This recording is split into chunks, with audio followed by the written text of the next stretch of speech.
के सभी विद्यार्थियों का स्वागत है। पिछले वीडियो में हम 2 अंकीय और 3 अंकीय सभी क्वेश्चन कंप्लीट कर चुके थे आपके बायोलॉजी के। तो चलिए अब हम देख लेते हैं। ये सारे 2 अंकीय थे, ये कंप्लीट कर चुके हैं और 3 अंकीय में आपको यहाँ से स्टार्ट करके बता चुका था। अब हम 4 अंकीय क्वेश्चन कंप्लीट करेंगे। आप पिछले वीडियो देख लेंगे तो आप वो कंप्लीट कर सकेंगे। देख सकते हैं बहुत ही सिलेक्टेड इंपोर्टेंट क्वेश्चन है, इन्हें ज़रूर से कंप्लीट कर लें। इनसे बाहर आपका जाएगा नहीं, क्योंकि ये मैंने सिलेबस बेस्ड तैयार किए हैं, तो इन्हें कंप्लीट करके ही जाना है। डीएनए अंगुली छापन यानी कि डीएनए फिंगर प्रिंटिंग जो तकनीक होती है वो क्या है ना, उस पर टिप्पणी लिखनी है। तो उसका पूरा सार आपको लिखना है कि उसके क्या है, कैसे वर्क करता है, किस लिए यूज़ की जाती है।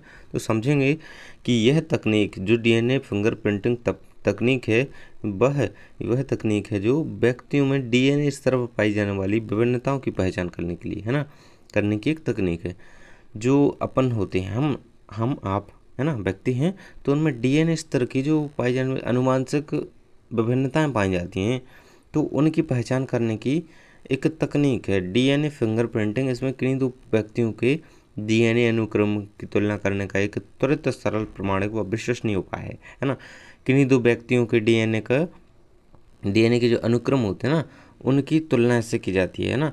तो उनसे पता चलता है कि कौन अधिक विकासात्मक व्यक्ति, कौन कैसा है ना। उसी प्रकार से इसका उपयोग करके उसका पता लगा जाए। सिद्धांत व्यक्तियों में वेरिएबल नंबर टेंडम रिपीट के रूप में पाई जाने वाली आनुवंशिक बहुरूपता का विश्लेषण ही इस तकनीक का आधार है ना। तो जेनेटिक पॉलीमॉर्फिज्म का जो विश्लेषण है इस तकनीक का प्रमुख आधार है। तो वीएनटीआर यही है ना, लंबाई में भिन्नता प्रदर्शित करने वाले जीनोम के वह स्थान है जहां छोटा न्यूक्लियोटाइड अनुक्रम एक के बाद एक क्रम में के रूप में दोहराया जाता है ना। तो ये रहेगा आपका इसका आंसर। इसे ज़रूर से याद कर लें, क्योंकि डीएनए फिंगर प्रिंटिंग बहुत इंपॉर्टेंट टॉपिक है आपके में। तो इसे कंप्लीट कर लेंगे। डीएनए फिंगर प्रिंटिंग की प्रक्रिया के जो पद होते हैं वो देखेंगे कैसे कैसे स्टार्ट होता है। तो डीएनए को पृथक किया जाता है सबसे पहले, और डीएनए को रेस्ट्रिक्शन एंजाइम द्वारा खंडों में तोड़ना है ना। और फिर इसके बाद क्या रहेगा, इलेक्ट्रोफोरेसिस द्वारा डीएनए खंडों का पृथक्कृत खंडों को सदर्न ब्लॉटिंग द्वारा नाइट्रोसेल्यूलोज नायलॉन झिल्ली पर स्थानांतरित करना। तो ये पूरी डीएनए फिंगरप्रिंट की प्रक्रिया बताई जा रही है ना। तो ये रहेगी आपकी इसकी प्रक्रिया, ऐसे कंप्लीट करेंगे।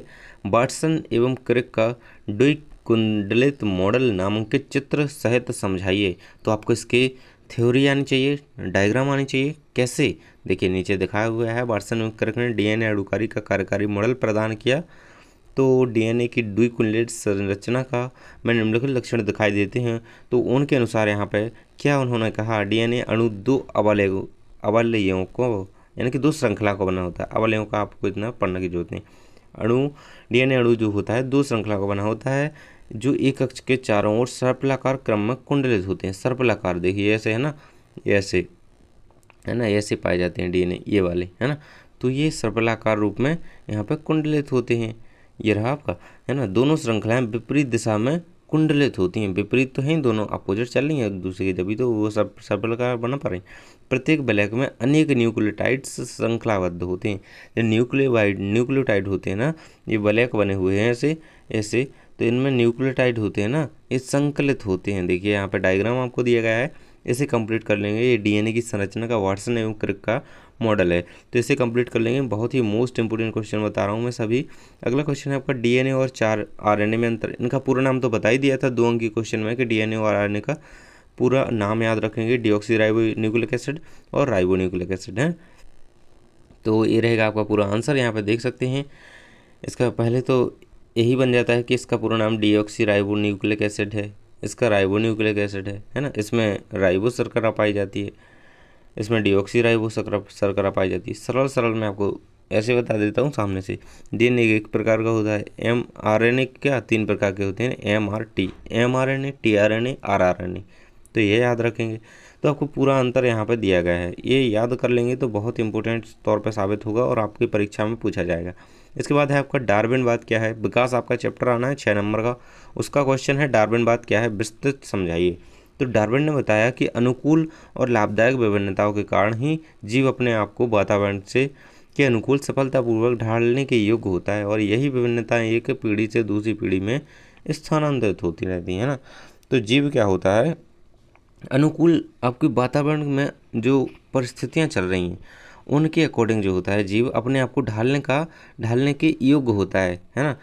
तो यही विभिन्नताएं एक पीढ़ी से दूसरी पीढ़ी में स्थानांतरित होती हैं, है ना। तो अनेक विभिन्नताएं एक पीढ़ी के अंदर एकत्रित हो जाती हैं। इसे डार्विन ने ओरिजिन ऑफ स्पीसीज कहा। तो ये डार्विनवाद है। यहाँ पे चार्ल्स डार्विन का मत था कि प्रकृति क्रमिक परिवर्तन द्वारा अपना विकास करती है। उनका मानना था कि हम सभी के पूर्वज एक हैं। हर प्रजाति, चाहे वह पेड़ की हो या फिर जानवर या मानव की, सभी एक दूसरे से संबंधित हैं। तो सही बात कही उन्होंने।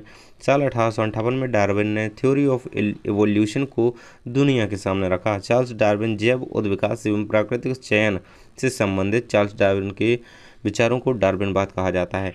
तो ये रहेगा आपका डार्विनवाद के बारे में थोड़ा सिद्धांत, तो इसे समझेंगे। अगला है क्वेश्चन आपका, मनुष्य में लिंग निर्धारण की क्रिया को समझाइए। मोस्ट इंपोर्टेंट क्वेश्चन है ये आपका, तो इसे कंप्लीट कर लेंगे। मानव जनन जो चैप्टर है आपका उससे है क्वेश्चन, है ना।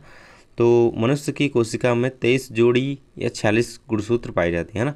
23 जोड़ी यानी कि जब 23 जोड़ी होंगे तो 46 ही होंगे ना, दो है ना। तो एक जोड़े में 2 होते हैं, एक जोड़ी में जोड़ी तो पता ही है कि 2 होते हैं ना। तो 46 गुणसूत्र पाए जाते हैं, याद रखेंगे। गुणसूत्रों की संख्या कितनी होती है? 46। अगर जोड़ी पूछी जाए तो 23, है ना। तो नर एवं मादा में 22 जोड़ी गुणसूत्र का एक समान होते हैं। नर एवं मादा में 22 जोड़ी जो गुणसूत्र होते हैं वो एक समान संख्या में होते हैं, जिसे संख्या में नहीं मतलब एक समान होते हैं, जिसे ऑटोसोम्स कहते हैं ना। ऑटोसोम्स छोटे छोटे में ऑब्जेक्ट बन सकता है। देखिए यहाँ पर हर एक पॉइंट को समझ के पड़िएगा। नर एवं मादा में एक जोड़ी लिंग गुणसूत्र पाए जाते हैं। मादा में लिंग गुणसूत्र एक समान XX होता है, जबकि नर में एक लिंग गुणसूत्र X तथा एक लिंग गुणसूत्र Y होता है। लिंग गुणसूत्रों द्वारा लिंग निर्धारण की प्रक्रिया होती है ना। तो जो इसमें कहा क्या जा रहा है कि मादा में लिंग गुणसूत्र एक समान पाए जाते हैं, यानी एक समान का कहने का मतलब क्या है कि दोनों XX पाए जाते हैं, जबकि नर में एक लिंग गुणसूत्र X पाया जाता है और एक क्या पाया जाता है? Y पाया जाता है। तो ये याद रखना है। यहाँ पर डायग्राम आपको दिया गया है, इसे जरूर से बना लेंगे। कुछ इस प्रकार से इसका डायग्राम बनेगा आपका, है ना। तो ये कंप्लीट कर लेंगे। मनुष्य में लिंग निर्धारण की प्रक्रिया किस प्रकार से इसके द्वारा आप समझा सकते हैं, ये रहेगा आपका, है ना। इसके बाद देख सकते हैं यहाँ पे आपको इसके बारे में और सारी थ्योरी लिखी गई है, तो इसे पूरा कंप्लीट कर लेंगे। इसके बाद देख सकते हैं नीचे निषेचन किसे कहते हैं। इंपॉर्टेंट क्वेश्चन है, बहुत ही ज़्यादा मोस्ट इंपोर्टेंट क्वेश्चन आपकी जो आपका पौधों वाला चैप्टर है ना उससे है ना। देख सकते हैं निषेचन, नर तथा मादा युग्मक बीजांड के अंदर भ्रूणकोश में संलयित होकर युग्मनज बनाते हैं। तो सीधी बात है कि नर तथा मादा युग्मकों के संलयित होने की क्रिया ही निषेचन कहलाती है, जिससे भ्रूणकोश में युग्मनज का निर्माण होता है ना। इस क्रिया को संयोगमन या निषेचन कहते हैं। संयोगमन यानी कि संयोग होता है जब नर मादा अंगों का, तो ये संयोगमित होते हैं, निषेचन ही कहलाता है। ये रहेगा आपका इसका डायग्राम। तो इसके पार्ट लिखेंगे, सभी याद रखना है ना। परागनलिका का मार्ग क्या होता है। तो इस प्रकार से आपको ये स्टिग्मा, स्टाइल, ओवरी, ये तीन उसके मेन पार्ट होते हैं, फिर उसके अंदर ये रहते हैं ना ये सभी। तो आपको ये चित्र बना लेना है एक बार और निषेचन की क्रिया सीख लेनी है ना। इसके बाद आपका क्वेश्चन है नर युग्मकोद्भिद एवं मादा युग्मकोद्भिद में अंतर लिखिए। तो ये रहेगा आपका पूरा आंसर। यहाँ पर 4 अंक के लिए क्वेश्चन कंप्लीट कर लेंगे। इसे 5 अंतर दिए गए हैं, आपको 4 तो कर ही लेने हैं याद। यहाँ तक आपके सभी थे क्वेश्चन मैंने कंप्लीट करवा दिए हैं। तो जिसने वीडियो को लाइक नहीं किया है और टेलीग्राम अगर अभी तक ज्वाइन नहीं किया है तो कर लीजिए। पेपर होने से 10-15 मिनट पहले मैं आपको बहुत ही इंपॉर्टेंट सबसे important most selected important question ऐसे बताता हूँ कि बिल्कुल पेपर में मिलते ही हैं। तो टेलीग्राम जरूर से ज्वाइन करें, जल्दी से ज्वाइन करें। थैंक्स फॉर वॉचिंग, मिलते हैं अगले वीडियो में।